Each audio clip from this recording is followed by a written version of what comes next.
Why choose a Sleep Number smart bed? Can I make my site softer? Can I make my site firmer? Can we sleep cooler? Sleep Number does that. Cools up to 8 times faster and lets you choose your ideal comfort on either side. Your Sleep Number setting. It's the Sleep Number biggest sale of the year. All beds on sale. Up to 50% off the limited edition smart bed. Plus free home delivery with the purchase of any smart bed. Ends Monday. All Sleep Number smart beds offer temperature solutions for your best sleep. Check it out at a Sleep Number store or sleepnumber.com today. Matt Moscano. I'm very important. After further review. Say it one more time. After further review with Matt Moscano. And here we go. Live from the Mercedes-Benz of Baton Rouge studio. Let's ride!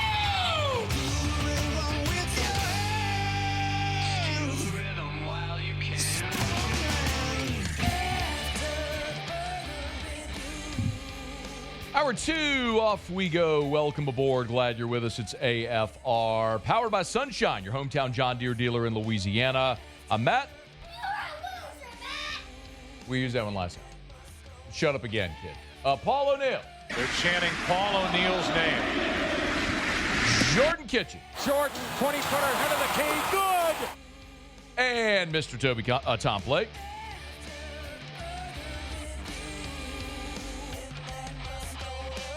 All right, we're here. Glad you are as well. Get out there and make it a good one. Tim Brando next hour. Billy Liucci in 30 minutes. We're continuing our SEC Fall Preview Series. We're looking at each of LSU's SEC opponents. Did Vanderbilt? We're going in order. So did Vanderbilt yesterday, Texas A&M today. Then we'll get to Alabama, Arkansas, and Oklahoma to wrap up the rest of the week. We do have a little news out of New Orleans. I guess this is actually out of Irvine, California. Ross Jackson just sharing this with us over at LouisianaSports.net. Trevor Penning, a foot injury. He's going to be out a couple of weeks, but nothing major. So it does appear as though the New Orleans Saints have dodged a little bit of a bullet there with Trevor Penning. On the flip side, Will Clapp, it was Nick Underhill who reported on Monday that it is a significant injury and is going to miss significant time. So that's very disappointing on the Will Clapp front, because that Will's a guy who, and I would still imagine he'll go to PUP, I guess, depending on the severity here.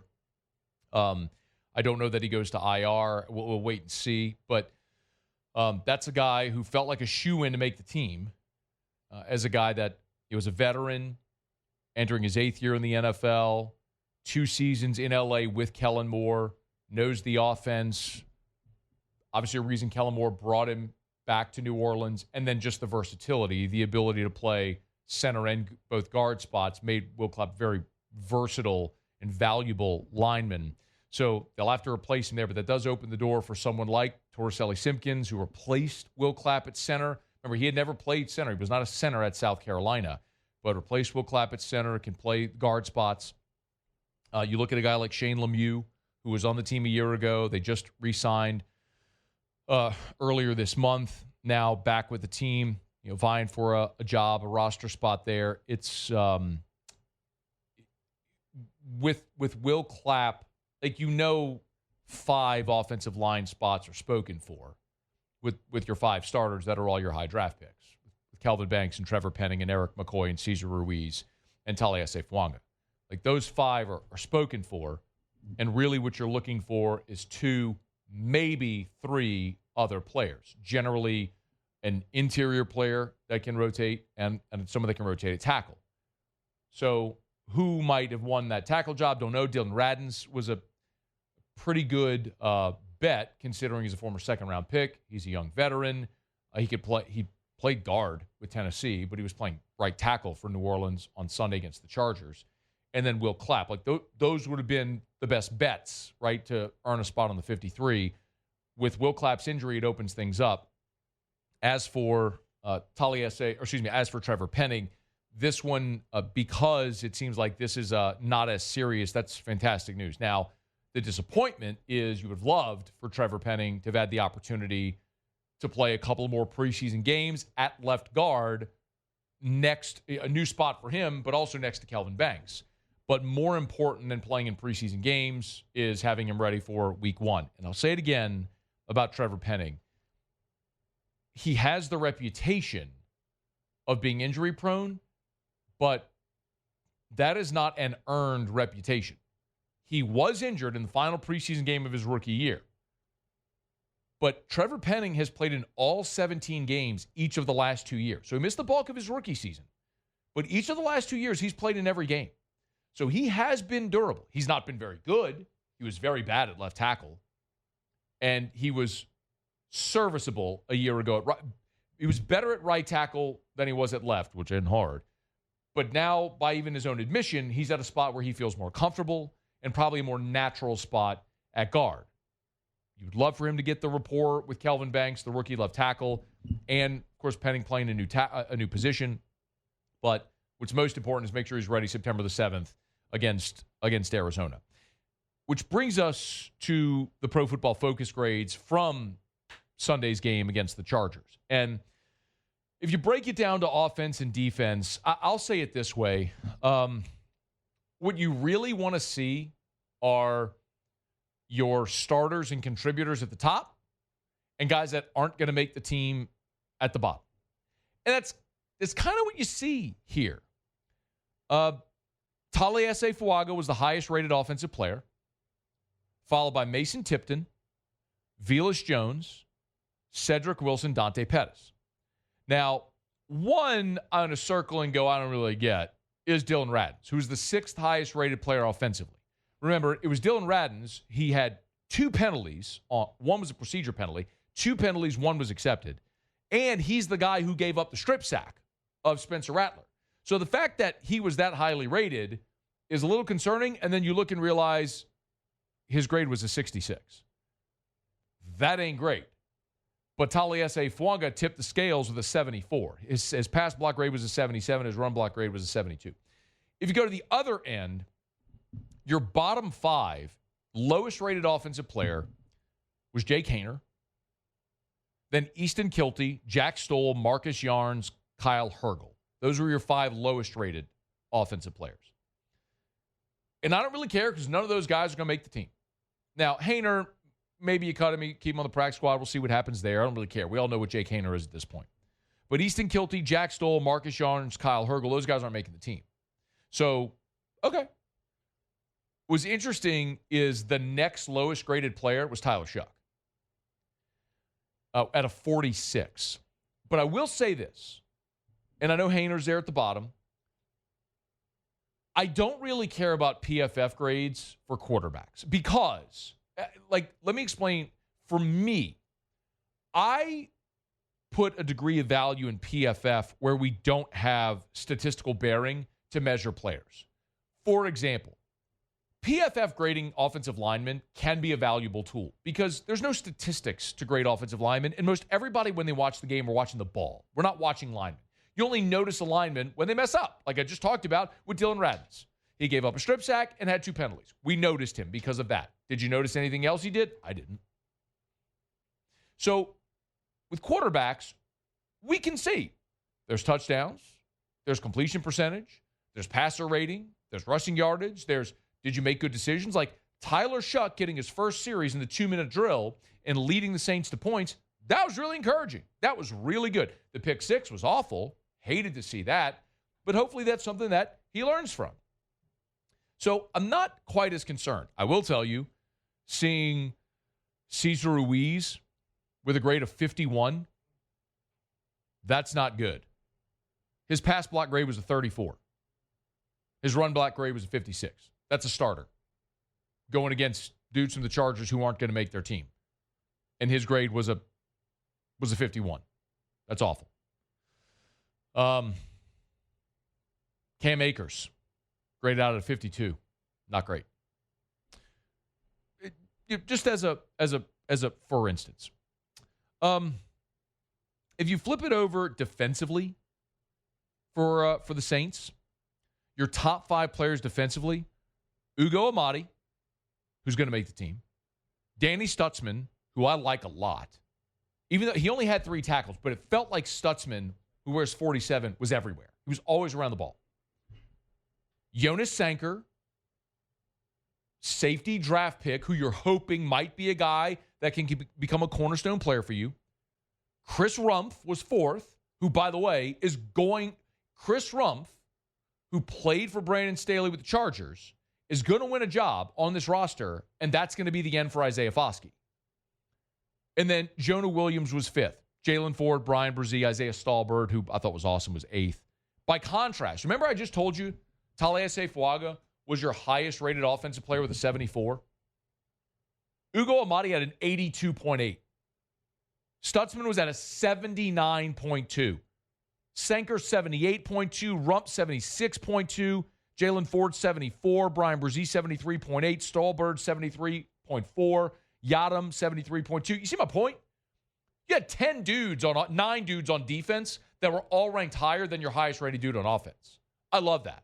What it tells you is, it tells me anyway, that defense played pretty well, and you have some depth there. And a lot of those are young names that I'm excited about because I've told you, I'm not expecting anything from this team in a win-loss record. What I want to see is if they drafted well enough to have gotten cornerstone starting players that they can build this roster around as the cap resets and they have young starters on rookie contracts. That's how you get out of this mess. But it starts with drafting well, like in 2006, like in 2017. Well, this is a pretty good start. The bottom, Nephi Sewell was your lowest, followed by Isaiah Foskey, who played 44 snaps and did not record a statistic. Second-round pick. You might as well just use that second-round pick on a tract of land in Bunkie. You got nothing for it. Foskey stinks. He's not going to make the team.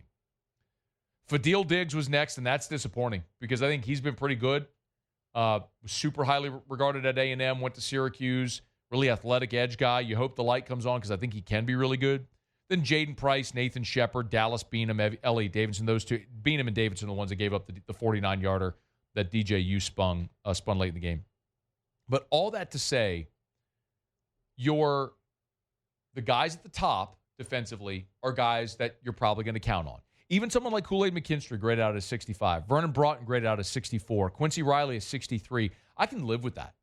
I think it was a good debut for a lot of these defenders. Offensively, felt like a mess.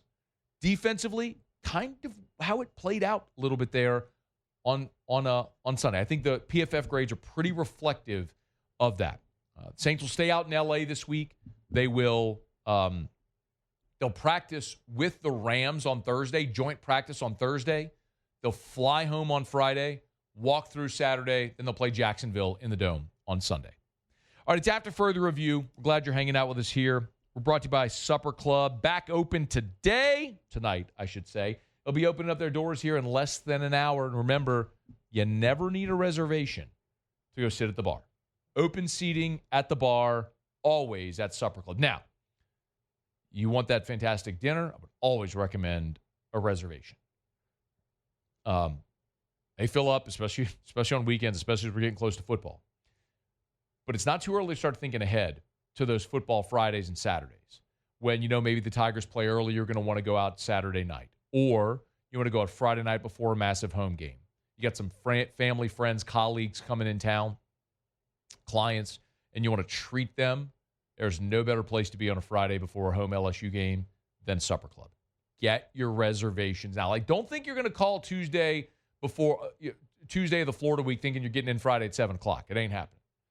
Get your reservations now for those football Fridays at Supper Club. SupperClubBTR.com. SupperClubBTR.com for Supper Club. All right, it's After Further Review. Billy Liucci will continue our SEC Fall previews. We'll look at the Aggies in 15 minutes. Earlier today, after practice, had a chance to speak to 4 current LSU Tigers, among them Trey'Dez Green. My one-on-one with the LSU sophomore tight end is next here on AFR. AFR. Brought to you by the Watermark in the Renaissance. Watermark downtown, Renaissance Southtown. Of course, the Renaissance right there on Bluebonnet near I-10, which means it's easy access to everything. Bluebonnet near I-10 puts you right in the middle of Baton Rouge with easy access to Interstate 10 to get to campus. You're heading to Southeast Baton Rouge, wherever you're going, downtown. Great location. Remember also, the Renaissance Hotel is a great spot to host any event. The LSU football team, that is their Friday night home on home football games. The entire LSU football program moves into the Renaissance Hotel the Friday before a home game. If it's big enough and can accommodate the LSU football program, they can host your event. So call Allison Crump over at the Renaissance for Renaissance or Watermark. She's the event coordinator, and she always says we're in the business of saying yes. It's Watermark downtown and Renaissance Southtown right there on Bluebonnet, right in the heart of Baton Rouge. Check them out today. It's the Watermark and the Renaissance Baton Rouge. After further review, powered by Sunshine, your hometown John Deere dealer in Louisiana.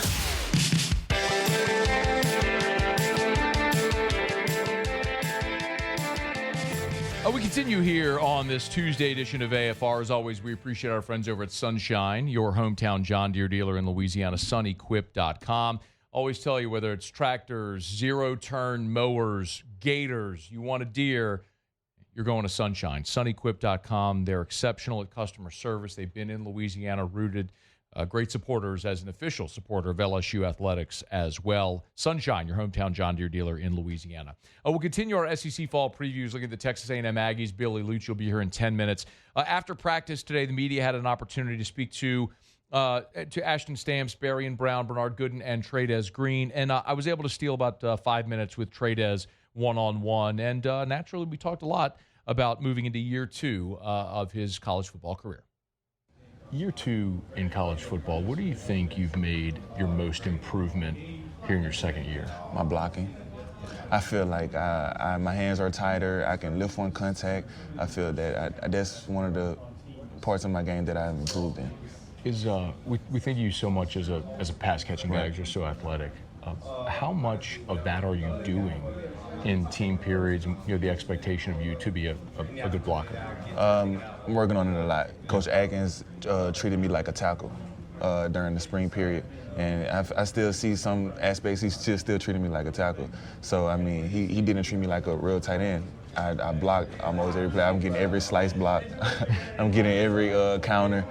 It's just trying to build that intensity and improvement in my blocking. I mean, you have a great offensive line coach who's coaching you as a tight end. Yes. So you said you need to improve more on blocking. Like, where do you think you've made progress? I feel like I've made progress on the point of attack with my hands not being like me being lower.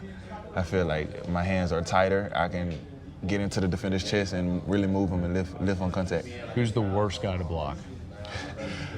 Probably Gabe Rutherford or Jack Piper. Wow. So strong.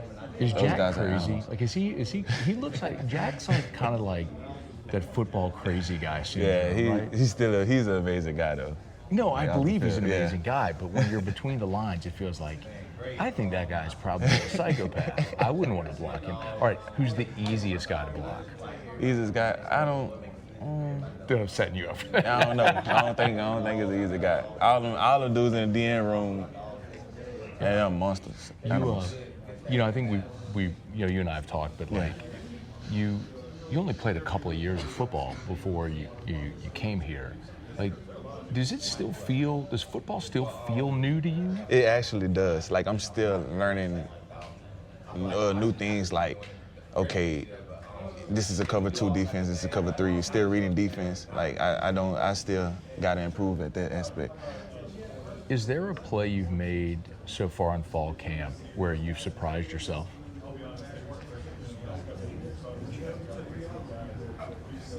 Nah, I don't think so. So I'll tell you the one that we all saw at the indoor a couple of days ago. Okay. It was in 7-on-7, and Perkins was in coverage, and you were running across around the 5-yard line, and you went like go gadget arms and reached out and grabbed the ball. You know the play I'm talking about? Yeah. Everyone's like, oh, that's using all of your 6'7" right there. Like, does that feel natural to you? It does, just because of the basketball instincts. Yeah. That's it. I know you've been asked a bunch, but do you miss basketball? I miss it, but I know that I can say that I did it at one of the highest levels to play basketball and football. I did that last year, and I'm full football right now. I'm focused. When would you make a decision if you plan to play basketball next year?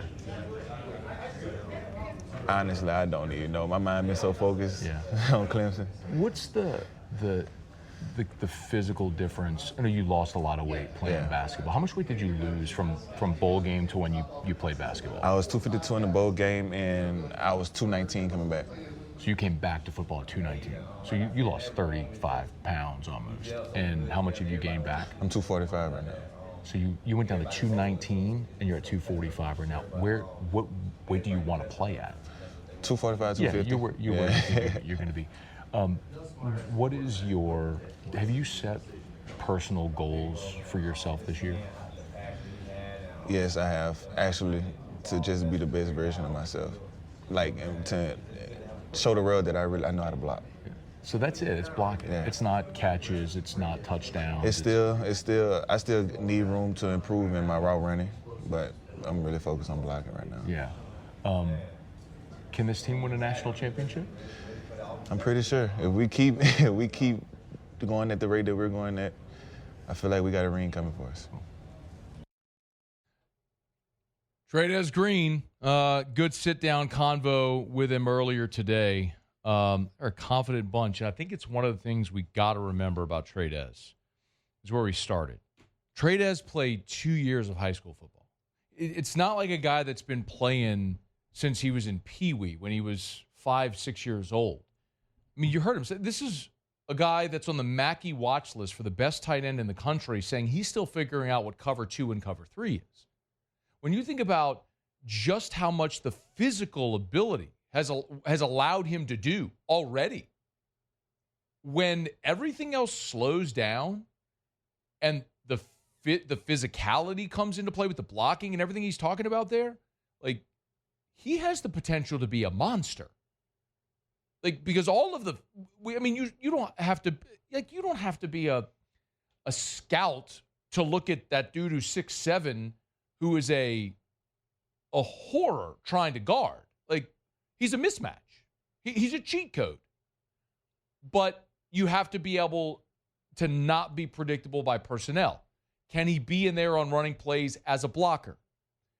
Can he find more soft spots in his zone or whatever the case may be because he recognizes coverage? Those are the types of things that are going to continue to come along the more he plays. And so you realize, I know it's cliche to say, well, they're just scratching the surface, but they kind of are with him because he's new to this. I mean, he started playing football as a junior in high school at Zachary. And it was just like, hey, 6'7" guy, we're going to throw it up to you. That 5'6" junior cornerback from Terra probably isn't going to be able to hang with you. I mean, think about it, right? So, in any event, he's an exciting one to watch, man. I know we've talked plenty about him and we've hyped it a bunch, but with good reason.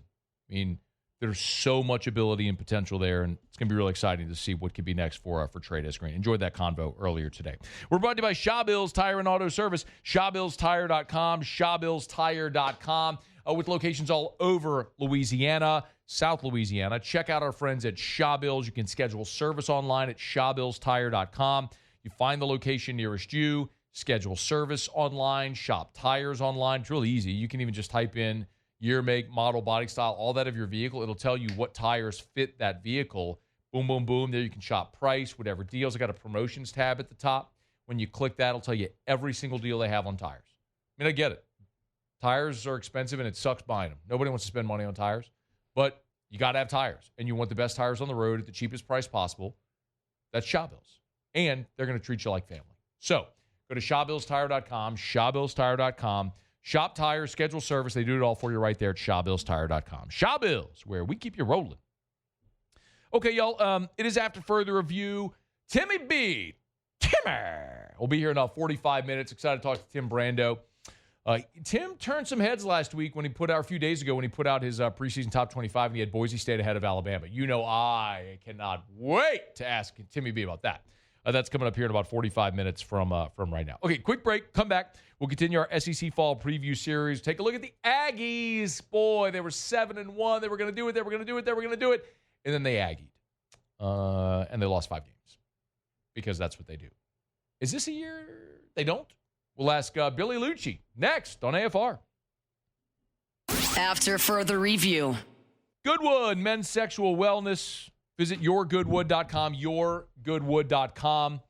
You know, they're in Baton Rouge on Drusilla, right there with Unique Physique and Unique Aesthetics. All same ownership group, 3 clinics all in one.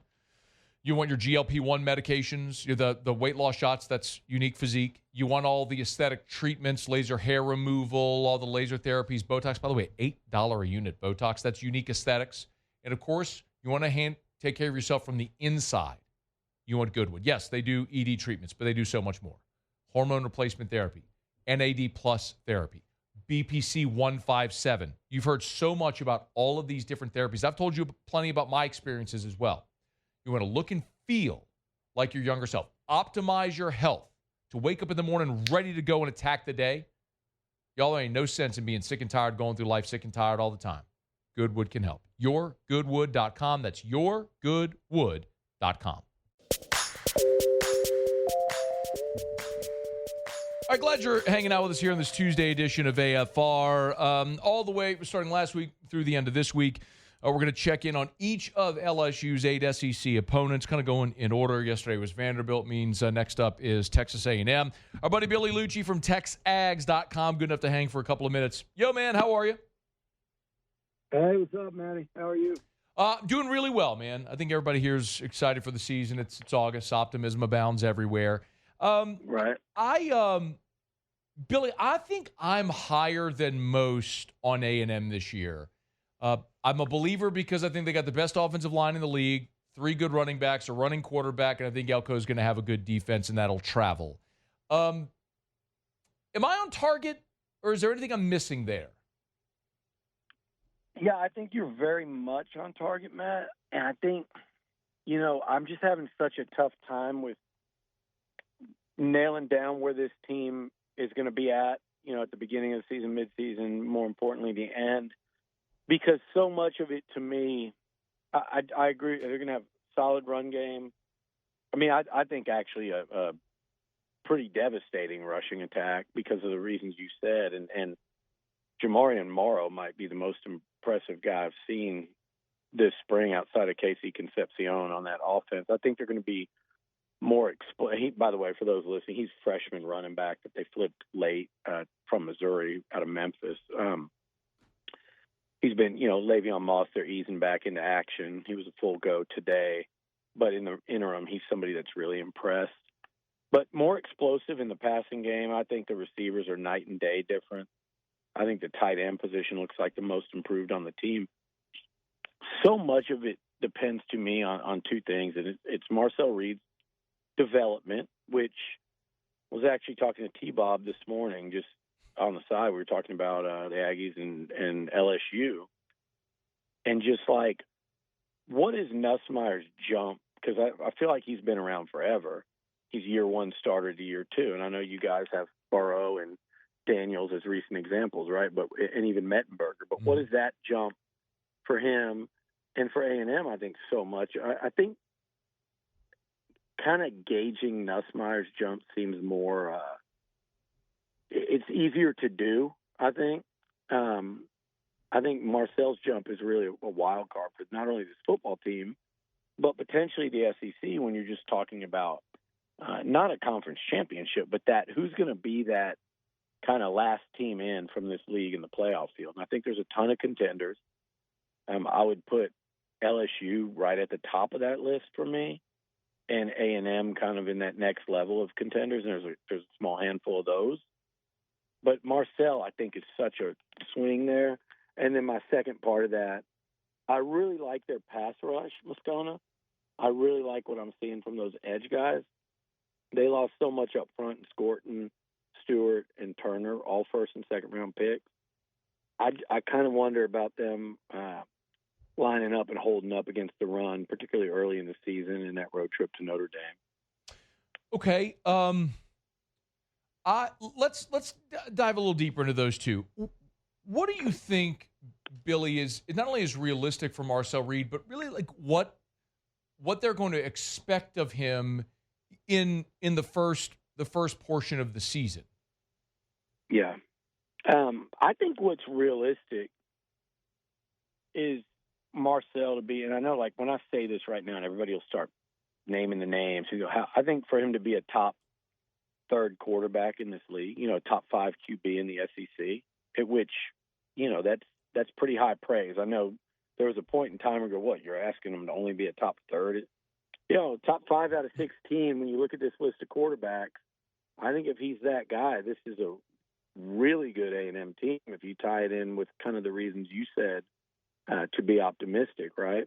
I think that's a reasonable expectation, and I don't think it's a sure thing, but I do think that's a reasonable expectation. And I have watched him. To me, he is clearly better at seeing things and throwing the football down the field, particularly on that deep ball. He made that one against LSU that looked perfect, right? That wasn't consistent enough last year at all, and he's really gotten that, seems like, dialed in fall camp. And I think, Matt, if you look at the end of the season, Texas ate him and the entire offense up. And that was without, Le'Veon Moss was lost during that South Carolina game on the road. But this guy, in his last two of his last 3 games, I think people would be shocked. Auburn and USC, not great teams, obviously, but also a lot of talent on their field defensively. He averaged 345 a game, total offense. And had it not been for a ball bouncing off of Noah Thomas's face mask through his hand, his touchdown to interception ratio in those 2 games would have been 8-2. So 345 a game with 4 touchdowns versus 1 pick. I think he could consistently put up those kind of numbers. Obviously, there's going to be a couple of defenses along the way in the SEC and maybe even in South Bend that you can't do that against. But I like what I saw from him in terms of the intangibles. He looked a little shook against Texas, but he led a 21-0 comeback on the road at Auburn. And by the way, in both those games I mentioned, he led game-winning touchdown drives, but your defense gave up a 2-minute drill each time. He took them down the field in the fourth quarter to claim the lead in both. So, hey, you're going to start 2 hours before the game against Florida in the Swamp. Here's your first career start. Good luck. You're going to come off the bench against LSU, and we need you to bring us back from a 17-7 deficit. Those are all things that, to me, check a lot of boxes in what you're looking at from your signal caller. I just think he has to make the necessary progression as a passer as teams start to say, hey, you're going to have to beat us by throwing the ball down the field and being on time and accurate against, high-level SEC coverage. Billy, it's wild. He threw 2 passes against LSU. It's crazy. Yeah.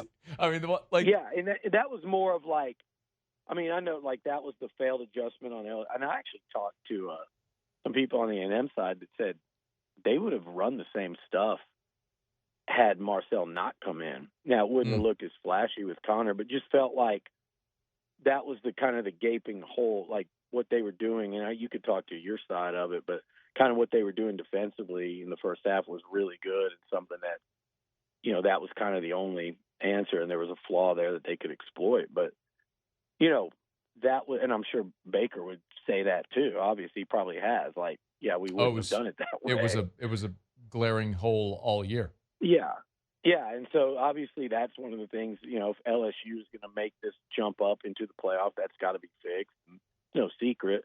But, they didn't have to throw it in that one. And that to me was more about just Marcel's mentality and mindset to come off the bench in a top 10 game in front of 100,000 against a good opponent and down, and to be able to just say, okay, this situation doesn't faze me. Those are the areas where I thought he really impressed the most last year in kind of his first year as a starter. Billy Liucci, TexAgs.com's with us, at Billy Liucci's. We're going to get him on Twitter, X. I want to flip it over because Billy, my contention on A&M is like, I know Reed can run the ball, and I think there's 3 really good running backs. And I've gone on the record, I think A&M will lead the SEC in rushing this year. I don't know that they will have the leading rusher, but I think they will lead the SEC in rushing this year. And that will travel. I agree with that. And so will defense. And I'm sort of just thinking, I'm giving Mike Elko the benefit of the doubt because he's a really good coach, and he has, when he was at the A&M DC or Notre Dame or Duke, he's been a good defensive coach. So how do they overcome a lot of those defensive losses, like you just mentioned, guys like Scorton and Stewart and those guys that we all know and were really good players? How do they start to overcome that this year, or can they? Because running the ball in defense Well, travel, because we're going to talk about the schedule in a minute, and that's probably the biggest hurdle A&M's got to clear this year. I think they can overcome it. I think with first of all, it's really just that defensive front. I'm not downplaying. I mean, we know how important a D-line is in the SEC. But that back seven, I think, not only did they really not lose anyone of any impact whatsoever, they're bringing in a bunch of dudes. And I know you and I have both learned this, fan bases on both sides, like the portal's hit or miss. Yes. But it's what I think people don't realize is, like, you're going to add Tyreek Chappelle, who was a 3-year starter, and he got hurt in the second game last year. He's an NFL draft pick, and Elko thought was a vital part of their defense as his nickel last year. And they thought, just talking to people inside the program, they thought that was a real setback for what they wanted to do. I think Dalton Brooks is a guy that takes it to the next level. He's one of my kind of guys to keep an eye on for a breakout. Des Ricks, you guys know him well. You covered him as a recruit, and I think for a while there it looked like LSU, right? Yeah. Before he went to Bama.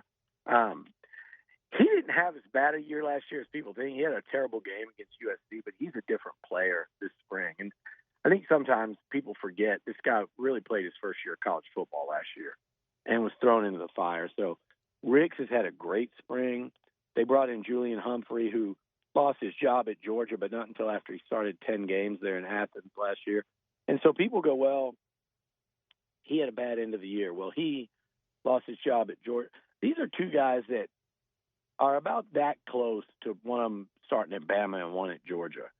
And you're also talking about what do you need for depth. So they're bringing in a lot of that. They brought in a starter from Washington and Jared Shaw. So they've got a lot of pieces added, and they're bringing everybody back, including Will Lee. So love that back seven.